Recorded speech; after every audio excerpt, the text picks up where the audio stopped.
అందరికీ నమస్కారం అండి. నేను మీ డాక్టర్ శ్రీనివాస వాస్తు జ్యోతిష్య నిలయం ప్రేక్షకులందరికీ నమస్కారం. మనం ఇప్పుడు ఎంఏ జ్యోతిష్యం ఫస్ట్ ఇయర్ పేపర్ 4 అంటే వాస్తు అనే అంశంలో ఇప్పుడు మనము ఇంతదాకా 6 చాప్టర్లు కంప్లీట్ చేసాం. ఇది మనకి 7వ చాప్టర్ అనమాట.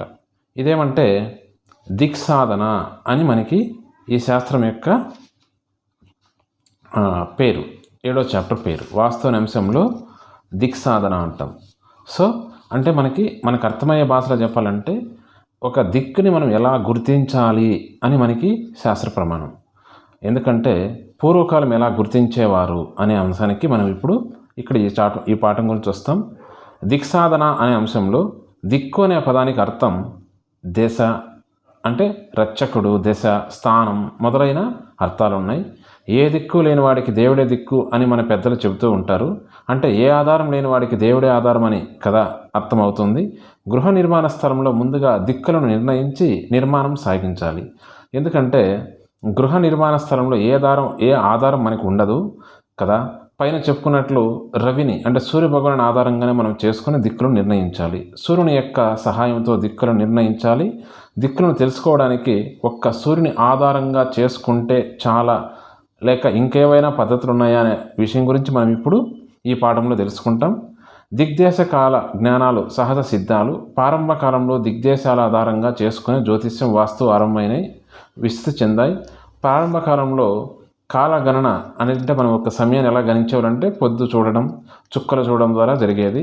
యంత్ర పరికరాల సహాయం లేకుండానే కాలాన్ని గుర్తించగలిగేవారు. తర్వాత క్రమంగా నేటి గడియారాల వరకు యంత్రిక పద్ధతి పెరిగింది. అంటే ఇప్పుడు మన గడియారం అంటే ఇప్పుడు గడియారాల కంటే కూడా ఇప్పుడు మనం మొబైల్లోనే చూస్తాం అనుకోండి, ఇంకా కాలం పెరిగింది. మనం గడియారం కూడా చూసేంత మొబైల్లో గడియారాలు చూస్తాం. ఆ తర్వాత పూర్వం దిక్కులను తెలుసుకోవడానికి సూర్యుడిని, ధ్రువుణ్ణి, కృత్తికా నక్షత్రాలను చూసి గుర్తించేవారు. ఇప్పుడు దిక్సూచి సాయంతో చూస్తున్నారండి ప్రతి ఒక్కరు. కానీ పూర్వం ఫస్ట్ ఈ దిక్సూచి కూడా తెలియని కాలంలో అలా ఉండేదన్నమాట. ఆయా కాలంలో వచ్చే మార్పులను గమనించి కూడా దిక్సాధన చేయవలసి ఉంటుంది.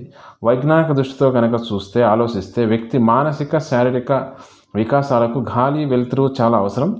ఆ దిక్కులకు అభిముఖంగా గృహ నిర్మాణం చేసినప్పుడే ఈ గాలి, వెలుతురు తగినంతగా ఇంటిలోకి మనకి ప్రవేశించే అవకాశం ఉంటుంది. అందుకు దిక్కులను అభిముఖంగా అవసరమైన గృహాన్ని నిర్మించుకోవాలి.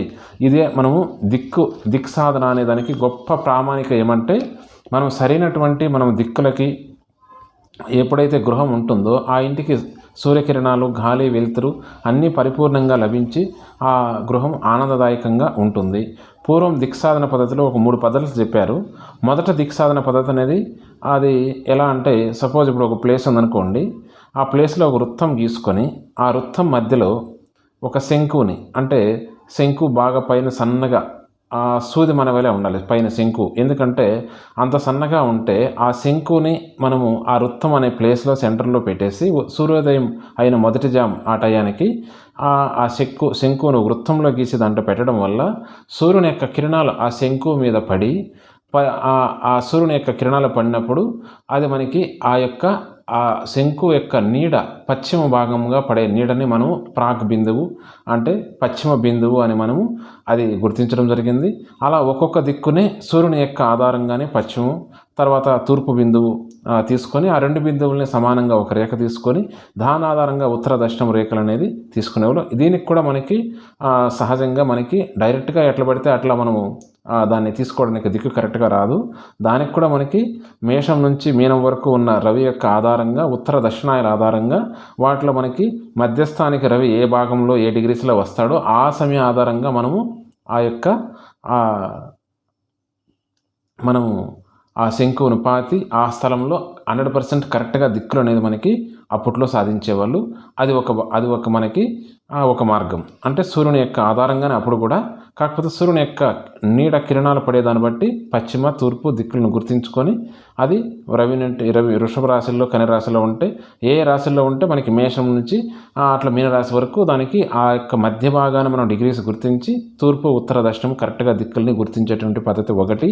తర్వాత వచ్చేసింది రెండవ పద్ధతి, ఏదైనా రాత్రి కాలంలో మనం నిర్మించే ఆ స్థలం యొక్క రాత్రి పూట మనము ఇది ఉత్తరము అని మనకి సూర్యుని ఉదయం నమస్కారం చేస్తాం మామూలుగా. సూర్యుని యొక్క ఇది ఉత్తరం ఈ దిక్కు పుడతాడు అని మనకి అభిముఖంగా నిలుచుకొని ఒక అందాజుగా ఉత్తరం అనే ఒక గుర్తు పెట్టుకొనేసి ఒక కర్ర గుర్తు పెట్టుకొని రాత్రిపూట ఆ తర్వాత దక్షిణం వైపు వచ్చి మనకి దక్షిణం ధ్రువ నక్షత్రంతో సమాంతరంగా, అంటే ధ్రువ నక్షత్రం అనేది మనకి అందరికీ అది దక్షిణంగానే ఉంటుంది. అది దాని యొక్క దక్షిణ వైపు వచ్చి ధ్రువ నక్షత్రంతో సమానంగా మనం పాతిన కర్రను చూస్తూ దక్షిణ వైపు ఒక కర్రను నాటాలి. అలా నాటడం వల్ల మనకి ఆ యొక్క దక్షిణ ఉత్తర ఈ యొక్క ధ్రువ నక్షత్ర ఆధారంగా దక్షిణం కర్ర, ఉత్తరం మనం అందాజుగా నాటిన కర్ర రెండు సమాంతరంగా ఉన్నాయో లేదా చెక్ చేసుకొని ఆ యొక్క రాత్రిపూట కర్రలతో మళ్ళీ ఉదయం ఆ కర్రల ఆధారంగా సూర్యోదయం ఆధారంగా దానికి మళ్ళీ దారం కట్టి దానికి మళ్ళీ మూలమట్టంతో దానికి దిక్కులను సరిచేసుకోవడం అనేది అది రెండో పద్ధతి. సో ఇవి పూర్వ పద్ధతి అన్నమాట. ఇప్పుడు ఇలాంటి పద్ధతులు ఎవరు చూసే అవసరం లేదు. జస్ట్ మనము పూర్వం ఎలా చూసేవాళ్ళు అని చెప్పడం కోసమే ఈ పద్ధతి. ఇప్పుడు మనకి ఆధునిక పద్ధతిలో మనకి అందరికీ అర్థమయ్యే భాషలో ఇప్పుడు మొబైల్స్లో కూడా వచ్చేసినాయి. మనం ఇప్పుడు చూసుకున్నటువంటిది మన ఉత్తరముఖి ఆధారంగా ఆ ఉత్తర దక్షిణం కరెక్ట్గా ఉత్తరముఖి ఆధారంగా దిక్కుల్ని దారం తీసుకుంటాం. దానికి నైరుతిలో గొత్తు పాతేసి ఉత్తరము ఒక గొత్తు తీసుకునేసి మళ్ళీ దానికి మూలమట్టం తీసుకునేసి ఆగ్నేయము ఈశాన్యం ఇలా 4 పక్కలుగా మనము దిక్కులనే సరిచేయడం ఇప్పుడు పద్ధతి అనమాట.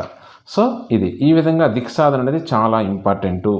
మనము దిక్సాధన సరిగా చేయకుండా పోతే దానివల్ల ఏమవుతుందంటే దిగ్మూఢ దోషము అని మనకి శాస్త్ర ప్రమాణం చెప్తుంది. అంటే మీ సరైన దిక్కులకు ఆధారంగా చేసుకొని గృహ నిర్మాణం చేయాలి. అట్లా చేయనచో ఆ స్థలం దోషం కలిగినది అవుతుంది అని మనకి శాస్త్రం. మునివాక్యం ఏమంటే దిగ్మూఢే కులనాశనాత్ వక్రే దారిద్ర్యమాదిశేత్ అని మునివాక్యం. అంటే దిగ్మూఢం కలిగినటువంటి గృహం కులనాశనం కలుగుతుందని, ఒక్కొక్క దిక్కుకి ఒక్కొక్క దాని యొక్క నెగిటివ్ ఫలాలు ఉంటాయని మనకి అన్ని దిక్కుల గురించి చెప్పింది.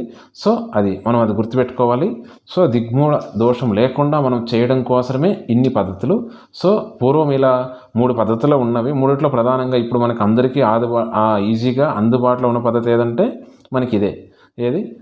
కంపాస్ అంటే ఉత్తరముఖి ఆధారంగానే ఇప్పుడు చూడడం జరుగుతుంది.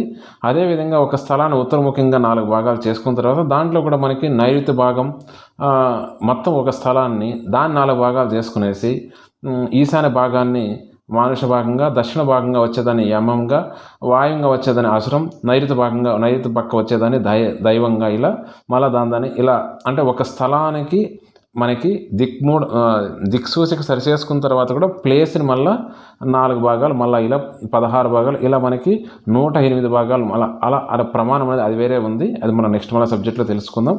సో అంటే ప్రతి ఒక్క ఆ యొక్క ఒక స్థలాన్ని ఇన్ని భాగాలుగా చేస్తే దాంట్లో దైవ, మానుస, మనకి యమం అనేటువంటి ఈ యొక్క అసురం అనేటువంటి ప్లేసెస్ యొక్క ప్రభావం అనేది కూడా ఉంటుందని మనకి శాస్త్రపరమైన తెలుసుకోవడం కోసమే ఆ మాట చెప్పాను.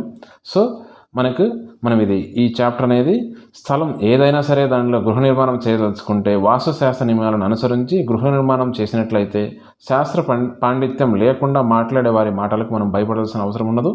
అంతేకాక శాస్త్ర నియమాలను అనుసరించి గృహ నిర్మాణం చేసినచో ఆ ఇంట్లో ఆరోగ్యం, ప్రశాంతి, అభివృద్ధి కలిగే అవకాశాలు 100% ఉంటాయి అని మనం గుర్తించడం కోసమే మనం ఈ యొక్క లెసన్ ఈ యొక్క లెసన్ అనేది చాప్టర్ నెంబర్ 7 అనేది దిక్సాధన అనే పాఠం ఈ ఒక్క క్లాస్తోనే అయిపోతుంది. నమస్కారము. స్వస్తి.